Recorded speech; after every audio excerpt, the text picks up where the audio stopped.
வணக்கம்.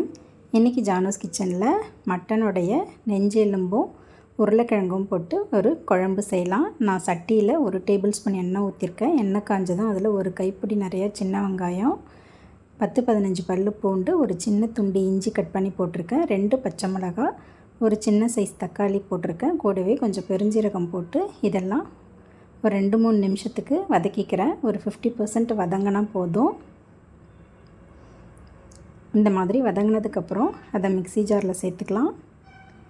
இது நல்லா ஆறட்டோன்னு இதை ஒரு பேஸ்ட்டாக ரெடி பண்ணிக்கலாம். இப்போ அதே சட்டியில் 1 டேபிள் ஸ்பூன் எண்ணெய் ஊற்றிருக்கேன். எண்ணெய் காஞ்சதும் பட்டை, கிராம்பு, பிரிஞ்சி எல்லாம் இந்த மாதிரி மசாலாலாம் போட்டு அது பொரியட்டோன்னு அதில் சின்னதாக ஒரு வெங்காயத்தை கட் பண்ணி போட்டிருக்கேன், சின்னதாக ஒரு தக்காளியும் கட் பண்ணி போட்டிருக்கேன், ஒரு பச்சை மிளகாய், கொஞ்சம் கருவேப்பிலை போட்டு ஒரு 2 நிமிஷம் வதக்கிக்கிறேன். இந்த மாதிரி வதங்கினதுக்கப்புறம் இதில் வேக வச்ச மட்டனுடைய நெஞ்செலும்பு மட்டும் போட்டிருக்கேன்.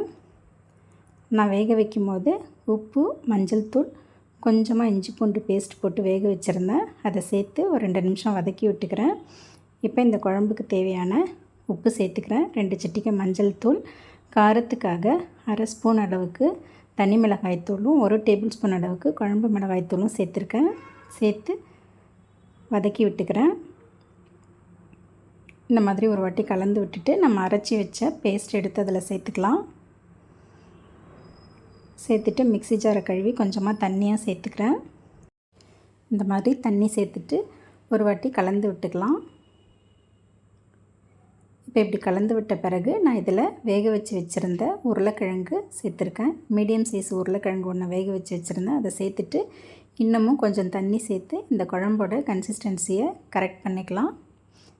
இப்போ நல்லா கலந்து விட்டுட்டு ஸ்டவ்வை மீடியம் ஃப்ளேம்லேயே வச்சு இதை ஒரு 5 நிமிஷத்துக்கு நல்லா கொதிக்க வச்சுக்கலாம். இந்த இஞ்சி பூண்டோட பச்சை வாசனைலாம் போகணும்.